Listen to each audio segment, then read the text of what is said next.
এরপরে আরও অভিযোগ জানা যাবে, ভয়ে লোকেরা বলতো না, বহু লোক ডিপ্রাইভ হয়েছে, অত্যাচারিত হয়েছে, পুরো ফিল্ম ইন্ডাস্ট্রিকে এরা শুষে খেয়েছে।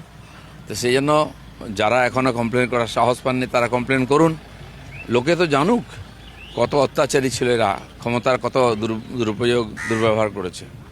হরিণঘাটার ডিমের দাম বাড়াতে হবে আমাদের, ক্রাইসিস শুরু হয়ে গেছে ডিমের।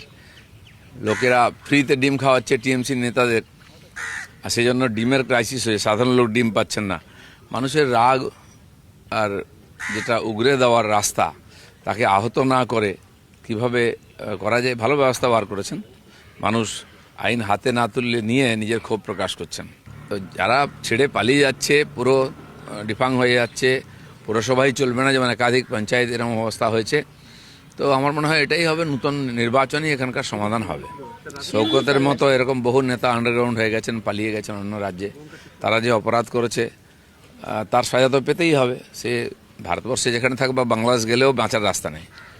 টিএমসির লোকেরা তো ভালো রং পাল্টাতে পারে না, সেজন্য রং পাল্টে কেউ বাঁচবে না। বাড়ির রং, গাড়ির রং, জামার রং পাল্টে দিলে বেঁচে যাবে, আইন ছেড়ে দেবে এরকম নয়। ঠিক আছে, বহু কমপ্লেন এসছে অনেকের নামে, তদন্ত হোক। যেখানে যদি কেউ দোষী সাব্যস্ত হয়, তথ্য পাওয়া যায়, আইন তখন তার ব্যবস্থা করবে। এসব ড্রামা বেশ কিছুদিন চলবে। এখন খবর একঘেয়েমি হয়ে গেছিল, বিজেপি সরকার ভালো কাজ করছে, অনেক কাজ করছে, কাজের কথা প্রচার হচ্ছিল, টিএমসিগুলোকে ভুলে গেছিল। কদিন টিএমসির নাটক দেখুন আপনারা। এইসব ড্রামা বেশ কিছুদিন চলবে।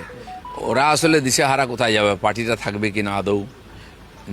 নিজের পিঠ বাঁচাবার জন্য, নিজের ভবিষ্যৎ ঠিক করার জন্য এডাল ওডাল করছেন।